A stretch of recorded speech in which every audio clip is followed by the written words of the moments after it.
Hey everyone, welcome back to Engelbart Gaming. Today I've got another episode of utterly pointless comparisons for you, but the format will be a little bit different this time. I'll be comparing the arcade, Genesis, and Super Nintendo versions of Ultimate Mortal Kombat 3. What's that, 3 versions in one video? What an incredible feat. And if you think I can't do it, well, you're wrong! Here's a look at the specs of the hardware while I tell you just a smidge about the game itself. Maybe a bit more than a smidge, let's call it a chunk. So this is a bit of a weird one. Mortal Kombat 3 hit the arcades in April of 1995. It wasn't super well received back then because of its small-ish roster, gameplay decisions like the run button and dial-a-combo system, and some artistic choices such as less fantastical backgrounds. An update called Ultimate Mortal Kombat 3, which added more backgrounds, characters, and other stuff, was released later that year in November. Just for context, that was several months after the release of the Sega Saturn and a few months after the release of the Sony PlayStation. Arcade UMK3 looks impressive, some of the music is really good and memorable, but that dial-a-combo system definitely was controversial when the original MK3 debuted and continued here. What is dial-a-combo? Well, characters have a stamina meter in this game where they can run or string pre-programmed combos together by hitting specific buttons in sequence. Each character has several dial-a-combo sequences where they can usually do between 3 to 6 hits and cause significant damage. Now, Ultimate Mortal Kombat 3 did indeed come to the Sega Saturn in 1996, but that's not what we're here for today.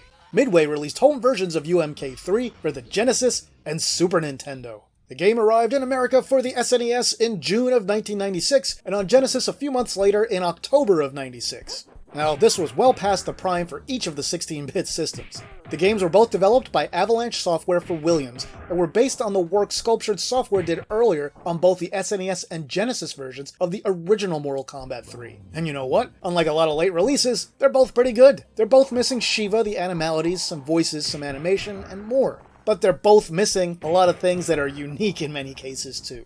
Just a super quick overview before we start. Super Nintendo Ultimate Mortal Kombat 3 is way more colorful than the Genesis version, but also way chunkier, with large pixels that reduce a lot of character faces to a hilarious collection of big square dots. It plays fine and the sound is okay, but it's a bit tinny and muffled. Back in the day, it was a fun game to play and a reasonable arcade conversion for the SNES hardware. It only has 7 backgrounds from the arcade version that can appear during normal gameplay, which frankly is just not enough. The control is the best and most responsive of any Super Nintendo MK game. There are a few minor gameplay wonkiness issues that disrupt the otherwise good vibes here though.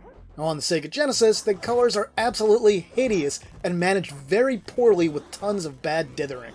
But the characters are clearly much higher resolution. I'll show you at the end of the video to prove it. But this game is an ugly dithered mess on Genesis, no two ways about it. However, I'd say both the music and sound effects handily beat the SNES version this time around. While there's a bit of scratchiness to the voices, they definitely sound a bit clearer and seem to be sampled at a slightly higher rate here, and there seems to be a few more of them than on SNES. Gameplay is top-notch here also. It's a smidge faster than both the arcade and Super Nintendo versions. Alright, moving along for recording methodology here. Yeah, I use save states to try and sync up gameplay as closely as possible, and I played each version of this game probably about 6 times. What I'll do for the head-to-head comparison here is I'll switch up which version I'm showing every now and then. Except at the beginning, I'll show you full-screen comparisons of the character select screen and each of the 2 fatalities that I show you here.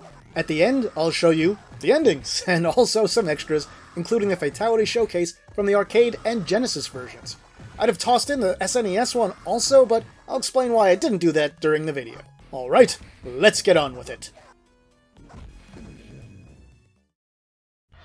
Alright, we begin with the character select here. This is the arcade version, of course. You go to Genesis, just look at that hideous color reduction. We go to a plain single color background and you can tell how much was cut there. Things are almost as bad on the Super Nintendo, but not as bad. Alright, and as we go into the main game, I'm going to start out by showing you the arcade and Genesis version. We'll do the first fight arcade and Genesis and the second fight arcade and Super Nintendo, and then we'll do alternating between rounds and things like that as we go on. So the combat tower here, way slower on Genesis than the arcade for some reason. You can speed it up if you want to. And yeah, here, this is one of the better backgrounds on Genesis. It doesn't look as bad as some of the other ones that we're going to see here. They have a pretty good level of detail, but if you look at the floor already, you can see a little bit of the dithering here. And I'm playing Sindel here. Sindel, canonically, was Shao Kahn's wife, and she is Kitana's mother, if you didn't know. And she's evil at the start of the game, but not by the end. Anyway, for the background itself here, we're not going to see the backgrounds in sync through a lot of this video because of a lot of reasons, especially the Super Nintendo one missing so many of them. But what I want to point out here is there are fewer layers of scrolling in the home versions than there are in the arcade one, as is often the case with these. There's our first fatality. Sindel screaming the skin off. You can see a bloody, chunky corpse. Here on the Genesis version, the scream happens faster. Skeleton's a little less detailed. And here on the Super Nintendo, we get a level of detail on the skeleton somewhere between the Genesis and arcade version. Alright, so we've shifted over to the Super Nintendo one in the comparison now. And at first glance, you might be looking at this and wonder, what was I talking about, with chunky pixels and things like that? If you're looking at this on a phone or a small screen or from a distance, you might not even notice. It looks really good when it's small and far away. But I will zoom in a little bit towards the end of the video here, and you will see exactly what I'm talking about. And I promise, if you haven't seen it already, you will be shocked how chunky the sprites are on the Super Nintendo version. But anyway, I think the background here looks pretty well done on the Super Nintendo. The floor looks great. The sand looks okay, even though it's pretty drastically reduced in color from the arcade version too. But just wait till you see the Genesis version of this stage. Now also note that there's a lot less blood in both home ports. Really, I think it's just a matter of the amount of sprites they can show on screen. Here comes our second fatality for Sindel, the hair whip. Now look at this, she's got an animation frame where she stands still for a second at the end, right by the explosion. You'll see a less detailed version of that, on the Super Nintendo, but on the Genesis here, there's no animation frame change. Also, Sindel doesn't float in the air after she wins. There we've got the animation frame, but it looks weird and there's just something off about it on Super Nintendo. Alright, so I've shifted back to Genesis on the right here.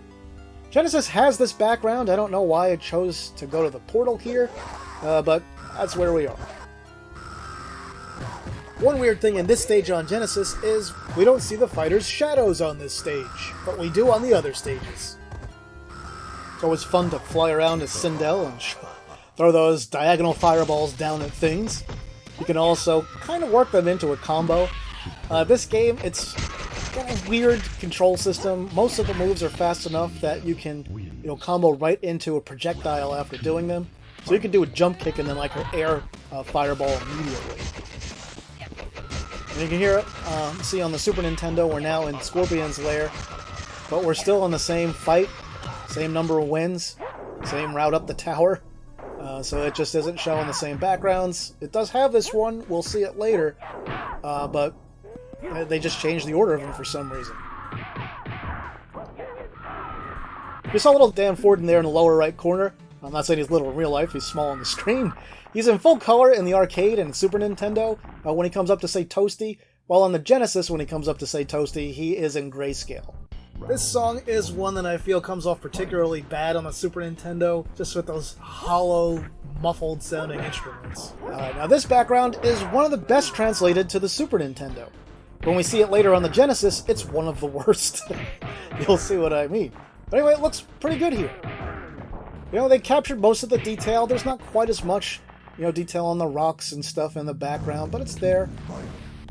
Meanwhile, here is the desert on the Genesis version. It's got like an extra layer of scrolling versus the Super Nintendo one for some reason, but it does not look all that good, as you can see. It is super dithered. There's just dots everywhere, and the floor is just a mishmash of color. It does not look good. It loses a lot of detail, including on like that, monotone yin-yang that's down at the bottom. Alright, so here is the city level. I don't know the stage names, don't hold me to those. You can look them up if you want to find out. But for this area here, there's actually a thing on the Genesis that's better than both the arcade and Super Nintendo versions here. The water has line scrolling on it. So it shifts, at a different rate for each line, like the floor does, or like the floors in Street Fighter 2, if you're familiar with that. This is the only version that does that out of these three. And the arcade and Super Nintendo, that's a solid layer. Which here, you'll see it on Super Nintendo, exactly what I'm talking about. There's nothing wrong with it, it's what the arcade version does. It's just different. So it's a nice little effect they added that Helps offset that loss of color a little bit by giving you something else interesting to see while you're fighting. And the dial-up combo system, which you're seeing, a lot here, you're going to see it throughout the entire game. It's kind of annoying. You got to really practice at it to get good. When you first start, you might wonder, oh, how can I ever do these things? But you just got to play it a lot. When I played this game again for this video, I hadn't played it in years, and I was just completely lost. I had to practice for a solid, I don't know, hour and a half before I got really proficient at doing the full combos again. And I eventually got there, and even if you're brand new to it, you'll get there too. But it's not very beginner-friendly, I'll say that. Alright, so on the Genesis here, we see the subway stage, which is not in the Super Nintendo version. It's completely cut out. So we only have that in the arcade and on Genesis. Now this subway stage doesn't really look all that great on Genesis, I have to admit. It's another one where there's very low detail, and the dithering just hurts it a lot. I mean, they could have done a better job on this. But at least they did include the stage Fatality, so you do get to watch someone get hit by a train if you want. Alright, as we move up the ladder, here we go to Sonya Blade. One other thing that I will point out here is that if you look at the energy and sort of stamina bars up at the top of the screen, on the Genesis, they're similar to the arcade. The names appear inside the energy bars. When we get to the Super Nintendo version here again in a minute, you're going to see that that's not quite the case.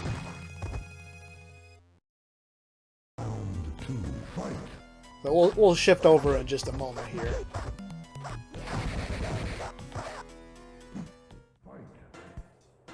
Alright, so as we go back to the Super Nintendo version, you can see the names appear under the stamina bars. So I don't like this as much either. It just kind of clutters up the screen a little more and takes up more space at the top. One other quick thing I'll note here, on Super Nintendo, when you fly around as Sindel when you use her move, she floats up a little bit higher, and it's easier for her to avoid ground-based projectiles in the Super Nintendo one than it is in the arcade version, or the Genesis version. Now for the endurance round here, I didn't quite get the same characters on SNES, so sorry about that. I do have the same ones in the arcade and Genesis one though, so we'll be back to normal basically when we get into round 2 here. If you didn't notice, when we start the endurance round, we see both characters standing there in the arcade version. And then when the second character comes in after you defeat the first character stays on the floor and they're both on screen at the same time. This is not true for either of the Genesis or Super Nintendo versions. We only see one character, and then when you defeat the one character, they explode, and then the second character jumps in. I think what the concern is here, especially on the Genesis version, is if we were to have more than 2 characters on the screen, you'd have used up all the colors, so you'd have weird colors on the third character. Maybe they could have grayscaled it or something, but that would have really been the only option. The Super Nintendo, we'll see, during the ending credits, that it can have up to 3 characters with their full colors on the screen, so not too sure in that version why they didn't do it. So we're working that combo system here, and really, Ultimate Mortal Kombat 3 and also regular Mortal Kombat 3 are all about this combo system. It is basically impossible to beat the game without it. The 2 boss fights that we're going to have here, that we'll see in a moment, with Motaro first and then Shao Kahn himself afterwards, if you can beat them without using combos, without having to run down almost all of the clock, my hat's off to you, my friends, because I can't do that. And I will also talk about the difficulty in the AI here. It will look to you during this video like this game is super easy. It kind of is, as long as you know how it works. If you try to play this like a regular Mortal Kombat game, you will be utterly lost and you will get destroyed. It also by default has limited credits, and you can't unlock more credits unless you do cheat codes on it, which is kind of dumb. I wish they wouldn't have done that. Just give me unlimited continues from the start. I bought the game, I own it. But anyway, the thing that's so unfair about the AI in this one, it's much worse than even the first 2 Mortal Kombat games, which are known for being cheesy. This one flat out reads your inputs and reacts immediately to what you're doing. If you walk forward, it's going to do something different than if you walk backward. You can actually stand completely still in most versions, and the computer will stand still.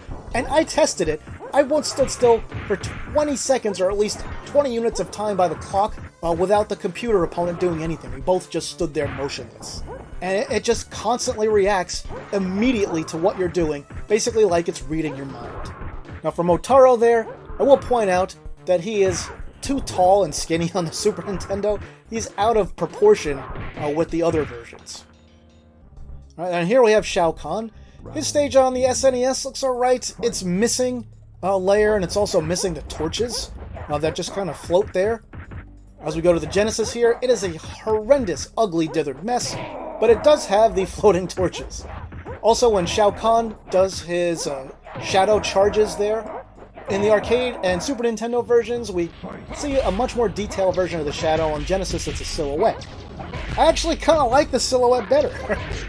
And, I mean, if they could have got a little more detail into it, I think it would have been completely better. But as we defeat Shao Kahn here, in both versions for the home systems, they just flash back and forth between Shao Kahn and the city here. For the arcade version, it flashes through all the backgrounds really quickly. And then in the Genesis and arcade versions, we get Shao Kahn's treasure trove here where we can pick what happens at the end. The Super Nintendo has this screen, but I don't know how you get to it. I tried it on all difficulties, and it just never appeared at the end, of the game for me. So I don't know what was up with that. So I'm going to show you a few things that you can get from there right after the ending here. Another quick thing I'll note is that Shao Kahn is practically impossible in this game if you try to fight him like normal. I mean, you will waste hours of your life doing that. I remember being super frustrated playing the Saturn version and having that happen. If you just jump in and combo, though, I mean, you'll win almost every time. You just got to be ready to blast them with combos at any moment. Now here for the ending where we're seeing the cast, you'll notice that in the arcade version they show 3, sometimes 5 characters on the screen at once. On the Genesis, you never see more than 2. On the Super Nintendo, you occasionally see 3. There's one little trivia tidbit I can throw in here. The actor that played Shao Kahn actually dated the actress that played Sindel for a while. For like 2 or 3 years. How appropriate. And then in the arcade version here, we get nice grayscale images here of the developers. While on the Genesis and Super Nintendo versions, we don't get this or anything even like it. What could I say? Nice huge arcade ROM sizes allow for some luxuries. And then we go to a regular, full credits list here. And we will see full credits list in both versions. I'm only going to let the credits run all the way through in the arcade one, because they're pretty long on the Genesis and Super Nintendo, and I just don't want you to have to sit through those. So we're going to end this part in a moment. What I'm going to show you next are a few of the other little extras here, including a Fatality showcase. But first up, we have Galaga.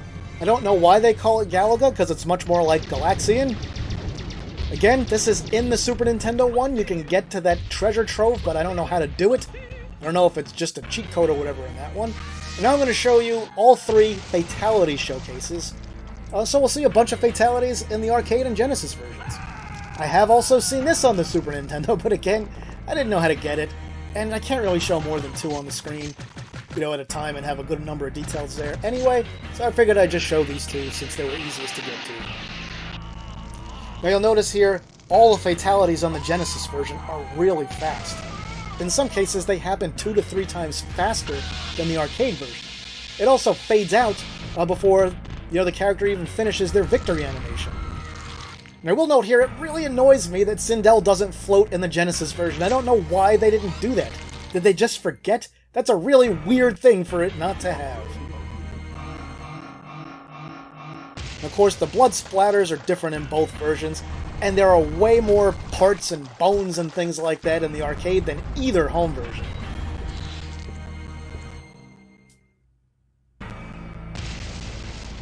You'll see tons of them there.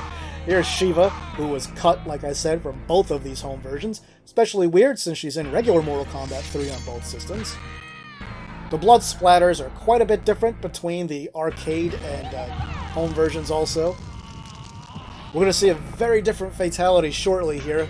Just wait till we get up to Scorpion, when he's the one doing it. On the Genesis, for the Earth exploding, we get no animation frames. This one from Katana happens just super fast, it's blink of an eye. Meanwhile, this one from Jade goes on forever. There we you go. And if you look at the parts in the arcade version, you'll often see, like, 2 skulls, like 4 legs. It's just really silly and cartoonish. There's the one that was different with Scorpion. In the arcade version, a bunch of scorpions rush the player getting killed after he's sent to hell. That's way too many sprites for either the Genesis or Super Nintendo, so they just have the player transport the scorpion's lair and then go on fire. Right, and that's it for the Fatality Showcase. Okay, there we are, a complete playthrough of the arcade, Genesis, and Super Nintendo versions of Ultimate Mortal Kombat 3. Oh yes, as promised, here are a few detailed still shots where you can get a good look at the characters in both the Genesis and Super Nintendo versions. You can see the amount of detail in the SNES versions. It's kind of laughable when you zoom in with those super chunky pixels. But still, the colors are dramatically better. But I just wanted to show you exactly what I was talking about earlier. What did we learn today? Well, first, it's crazy that this game arrived on both 16-bit systems at all, especially in the latter part of 1996. That's 7 years after the US launch of the Genesis, and 5 years after the launch of the SNES. So yeah, it's not surprising that the Genesis version especially showed its age in the graphics department, but still, on the other hand, it's weird how much was cut from the SNES version. And I don't know why Shao Kahn's treasures don't show up after you finish the game, but I know they're in that version because I've seen video of it. When it comes to the visuals, the Super Nintendo version is clearly the winner here despite its very pixelated characters. It's not even close. The color reduction done on the Genesis version renders it really ugly. In the gameplay department, they're both fine. The Genesis version is noticeably a bit faster with slightly more responsive controls. Nearly all of the music and sound effects are better on the Genesis version in my opinion. You're free to disagree with me on that one, and here's a pro tip: you don't need to insult me to disagree. Now for today, I really wouldn't recommend playing either of them. They're both cut back enough that unless you're nostalgic for them or doing a comparison video like this one, there's just not much reason to play either of them. But they are both good. You're going to twist my arm and ask me which of the two I would rather play? I'd lean slightly towards the Genesis, mainly because of the slightly faster gameplay and also the extra backgrounds and things that are there that were cut out of the Super Nintendo one. But they are both very good. So tell me, what did you think of Ultimate Mortal Kombat 3? Did you play this in the arcade back in the day? You have any of the home versions? What's your favorite? Tell me all about it in the comments. And that'll do it for this video, my retro gaming friends. If you enjoyed it, please like it and share it online somewhere. If you haven't yet, subscribe to the channel and hit the notification bell so you'll never miss any of my videos. If you want to support the work that I do here, you can do that on Patreon, Ko-fi, or right here on YouTube through channel memberships. With that, I'll say thanks for watching, and see me later.